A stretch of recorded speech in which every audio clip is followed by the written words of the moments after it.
¿En dónde estamos? Es una producción de Organización Libertas. www.libertas.uy. Guión y conducción de Rubén Moyano.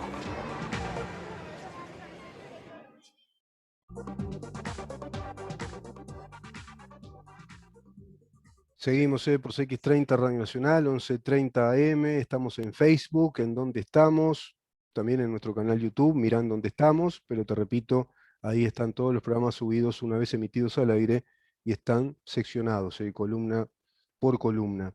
Nos acaba de enviar un mensaje el diputado César Vega, me dice, colonizar tierras para producir ganado, una locura. Sí, este tema da para mucho, ¿no? Porque lo primero que uno piensa es, ¿cuál es el cometido del Instituto Nacional de Colonización? El cometido fundamental, la razón de ser. Eh, Se supone que es dar oportunidad de parte del Estado, con tierras que son del Estado, públicas, a personas que no tienen la posibilidad de sustento a nivel agropecuario, que no pueden producir, que no tienen las condiciones para arrendar, o para directamente comprar tierras para la producción agropecuaria.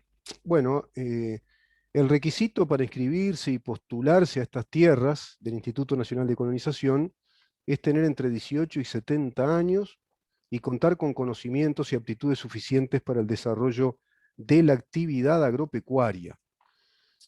¿En qué modalidad de los aspirantes a tierras pueden inscribirse, no? Gran pregunta. Bueno, la inscripción y postulación a tierras del Instituto Nacional de Colonización se puede hacer en cotitularidad, de forma individual o en emprendimientos asociativos. Lo que tengo entendido es que el Instituto Nacional de Colonización reconoce al titular y no a la familia si no se inscribe, por ejemplo, pero si no se inscriben, o si no se deben inscribir como un emprendimiento asociativo, como una sociedad de productores. Por otra parte, sabido es que las rentas directamente vinculadas a la tierra del Instituto Nacional de Colonización tienen un canon muy por debajo del arrendamiento en el mercado, el arrendamiento por hectáreas. Por otra parte, la ley de urgente consideración establece un régimen que no existía previo a ella, que es la posibilidad que tienen los colonos, es decir, aquellos que tienen tierras para producir a través del Instituto Nacional de Colonización, tienen la libertad de vivir o no en esa tierra arrendada. Pueden vivir o no. Es decir, ¿por qué? Porque de pronto hay zonas del país, pequeños poblados, en los cuales viven esas personas, pero esa vivienda está a 5, 10, 15 kilómetros de la tierra de labranza, ponele.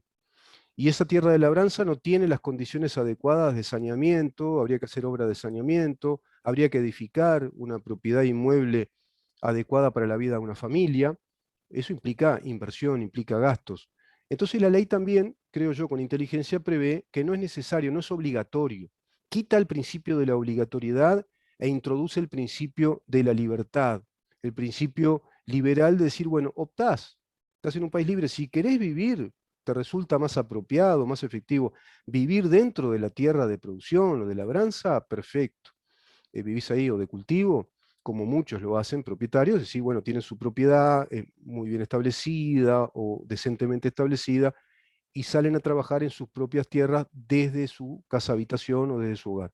Pero en otros casos, como son tierras arrendadas, no es conveniente por esos motivos de pronto. Tenés esa casuística de que hay que construir vivienda, hay que hacerle saneamiento, estar en zonas apartadas, y quizás sea mejor para esa gente que vive hace muchos años en otro lugar, bueno, ir otra vez a su casa, precisamente a su hogar, e ir a la tierra como cualquiera acá en la ciudad va a su lugar de trabajo.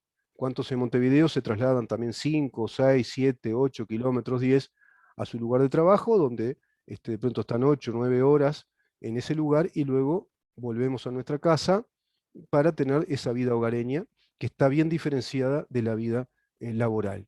Eso también porque yo escuché por ahí algunos problemas planteados por colonos, de que se les exigía vivir fuera de la tierra. ¿No? No es que exija la ley lo que establece es la total libertad de elegir. Si querés vivís fuera de tu tierra de trabajo y después vas a trabajar a la tierra que te pertenece, precisamente porque estás inscripto en el Instituto Nacional de Colonización y sos arrendatario de esa tierra y te pertenece esa tierra para darle el uso y usufructo que así la ley te permite y te ampara. Me parece que ese era otro tema también a destacar en el día de hoy respecto a este enorme tema que es el Instituto de Colonización. Según la ministra, hay 600.000 hectáreas, de las cuales no se pretende por ahora seguir incrementando más hectáreas. Hay que hacer una revisión de los deudores, cuáles son esos deudores, en cuánto asciende esa deuda, y a su vez una transferencia de recursos monetarios hacia el Plan Nacional de Vivienda para construir y regularizar asentamientos irregulares, que ese es otro debe que tiene el Estado uruguayo. Hace muchos años que se han multiplicado los asentamientos, motivo también de las dificultades enormes que hay en el campo uruguayo, en los pequeños productores que se ven obligados a migrar y muchos de ellos quedan ahí varados a la vera de las ciudades o de los pueblos y se van conformando esos tristes paisajes que antiguamente le decíamos cantegriles, los asentamientos irregulares. Bueno, hoy se ha multiplicado en estos últimos años por 4, por 5.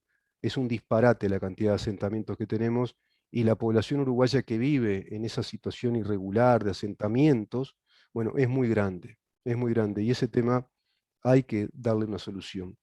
Por ese lado viene, quizá discutible, polémica. Hay que escuchar, bueno, en ese sentido, todas las voces al respecto.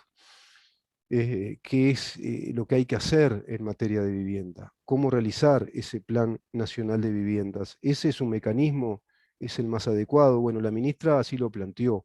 Uno de esos mecanismos es esa transferencia de esos 25 a 30 millones de dólares para el Ministerio de Vivienda y a partir de ahí comenzar con un plan de regularización. Algunos dicen, bueno, es de algún modo una negociación con Cabildo Abierto, es la esposa de Manini Ríos, y quizá venga por el lado de un pacto de silencio en cuanto a que Cabildo Abierto ha levantado la voz respecto a imponer impuestos a las megaproducciones, a UPM, por ejemplo, y parecería ser que no es así, sino que está obedeciendo a un plan que el gobierno ya propuso en su campaña electoral, el plan precisamente de la regularización de los asentamientos.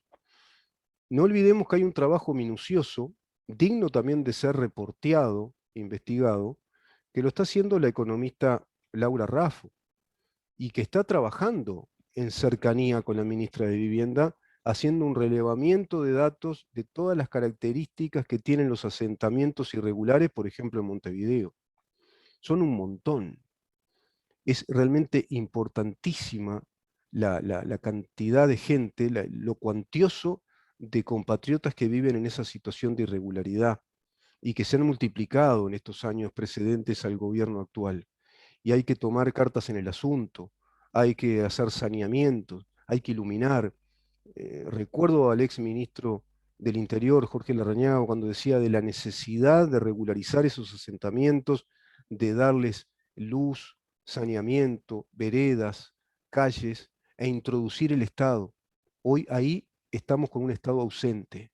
Ahí son tierra de nadie. Tenemos zonas como si fueran agujeros negros de nuestra sociedad, donde impera el negocio del narcotráfico, donde impera la cooptación de adolescentes, de jóvenes y de niños vinculados a, entre comillas, los beneficios económicos y las prebendas que les da el narco en esas zonas, ante chiquilines, gurises, llamalo como más te guste, te lo planteo así a la uruguaya, esa gurizada que no tiene horizonte, que no tiene perspectiva de vida, que no tiene eso que es natural al ser humano, la capacidad de proyección, la capacidad de tener esperanza, de tener sueños propios y de tener un cometido, un propósito de vida, pero concebido desde un plan, desde un procedimiento adecuado, es decir, estudiar, desarrollarse a través de la educación y tener emprendimientos propios. Bueno, ahí se está lejos de eso.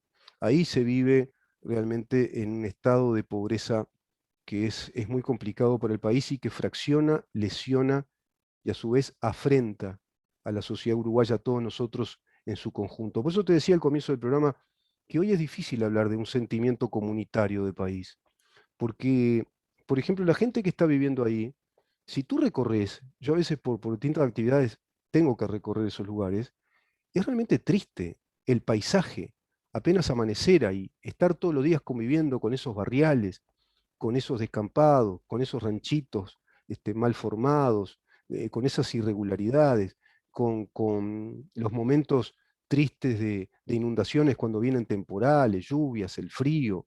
en roturas de techos.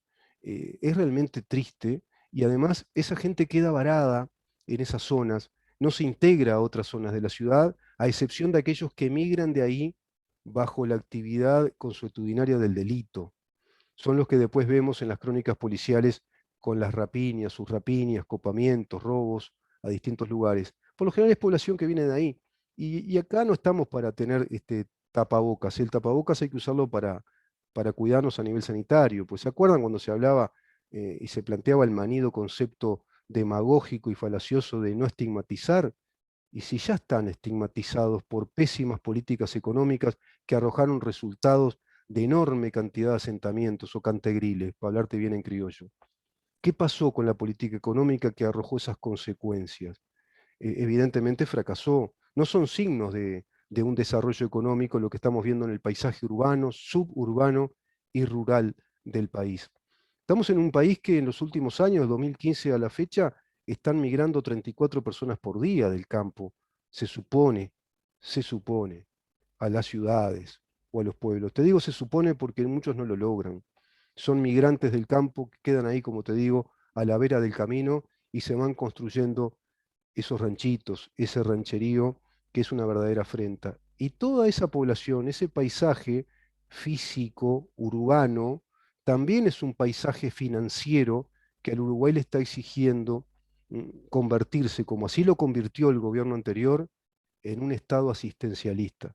Y un Estado asistencialista que no apuesta a la productividad, que no apuesta al incentivo de inversores, que no apuesta al incentivo de la inversión, que es la que va a generar el trabajo, es la que va a generar que los empleados también prosperen, porque el buen empresario, las buenas empresas pretenden siempre desarrollarse, mejorar, van a dictar cursos de capacitación, tienen que establecer buenos lugares de trabajo, buenas relaciones laborales y por supuesto con las garantías sindicales que nuestro país tiene, porque tenemos un enorme elenco, digamos, de convenios laborales, de convenios internacionales de trabajo, de leyes laborales que nos hacen un país a la vanguardia en ese sentido.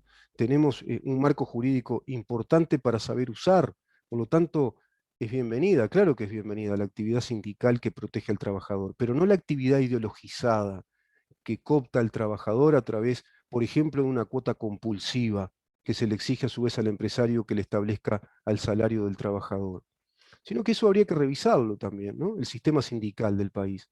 ¿Por qué no un sistema sindical abierto, de elecciones libres dentro de los propios sindicatos con distintas listas y candidatos que obedezcan a distintos perfiles, incluso doctrinarios, políticos, ideológicos? ¿Por qué una central única a través de la hegemonía de un partido único que ideologiza toda la clase trabajadora sindicalizada? Porque me corrijo, no toda la clase trabajadora. La clase trabajadora del Uruguay es otra cosa. Ahora, la clase sindicalizada, sí, tiene un fuerte componente ideológico. Y de eso no nos hablan. No nos hablan de la pobreza que se multiplicó, sino que por el contrario, recuerdo un Andrade que insistía impresentablemente, pero presentándose en la televisión, de que había bajado la pobreza en el país a un 8%. ¿Se acuerdan de la insistente 8% del descenso de la pobreza? ¿Dónde, Andrade? Tenemos una pobreza tremenda en el país. Y vaya que se la vio apenas vino la pandemia, todos los que estaban colgados del pincel, se les secó la pinturita que tenían y se cayeron. Estamos llenos de uruguayos que necesitan hoy por hoy del Estado y así el gobierno haciendo un esfuerzo de administración, porque no es un esfuerzo propio, no es plata del gobierno, pero haciendo un esfuerzo de cabeza, pensando, organizando las finanzas, bueno, establece un fondo coronavirus de unos 950 millones de dólares, establece un plan ahora para la primera infancia de 50 millones de dólares, establece una reasignación de recursos para comenzar con planes de vivienda, establece un montón de planes sociales, como por ejemplo duplicar las canastas alimentarias, como duplicar las asignaciones familiares por hijo, bueno, el sistema vacunatorio, y vos decís, y todo eso igual lo pudo lograr, ¿no? Bajo pandemia, con las restricciones económicas que hay, y con un Estado deficitario, con más del 5% de déficit fiscal, con una deuda pública tan grande, un Estado que no produce más que antes porque tiene restricción económica, estamos entre un 9 y un 10% menos de actividad en la producción nacional, igual lo pudo hacer. Y viste que cuando se pone cabeza, se pone mucha responsabilidad, se pueden racionalizar los recursos y con esa austeridad ir haciendo distribución racional de los recursos públicos. Tema que vamos a seguir, da para mucho, porque mañana voy a tomar el tema otra vez de la democracia desde estas perspectivas, como si fuera una segunda parte editorial de esa editorial de análisis de lo que significa vivir en un Estado de Derecho democrático y republicano, bajo esa tradición consignada por nuestra Constitución de la República, que es la democracia liberal. Así que los espero mañana a partir de las 10 de la mañana. Mañana vamos a conversar con el diputado Conrado Rodríguez de estos temas precisamente, de la última rendición de cuentas, características de la misma, a nivel fiscal, a nivel financiero, pero también a nivel de la mise en scène, ¿no? De la puesta en escena de esa rendición de cuentas. Vamos a conversar con la gente de Mobus respecto a este tema también de los bonos verdes, vamos a seguir con eso, en las mega empresas y sobre todo los ambientalistas truchos que están financiados por grandes corporaciones, también financieras, pero que la van de preocupados por el medio ambiente. Vamos a conversar con Víctor Baqueta una vez más, porque conversamos con él la semana pasada. Vamos a hablar después con el diputado, el doctor Gustavo Subía, acerca de qué, del impuesto más injusto, seguro, que tenemos los uruguayos. Mira, hablando de democracia, hablando de justicia, de ser todos iguales ante la ley, el impuesto del IAS, el impuesto a los jubilados. ¿Te parece? ¿Se podrá pensar que eso es justo, que es lógico ponerle impuesto a los jubilados? Bueno, vamos a conversar acerca de la propuesta que tiene, por lo menos de disminuir ciertas tasas impositivas a aquellas jubilaciones y pensiones que están por debajo de la canasta básica, que hoy sabes a cuánto asciende, a 98.000 pesos por mes. ¿Quién gana 98.000 pesos por mes? ¿Qué jubilado puede tener una jubilación que esté en ese porte o más?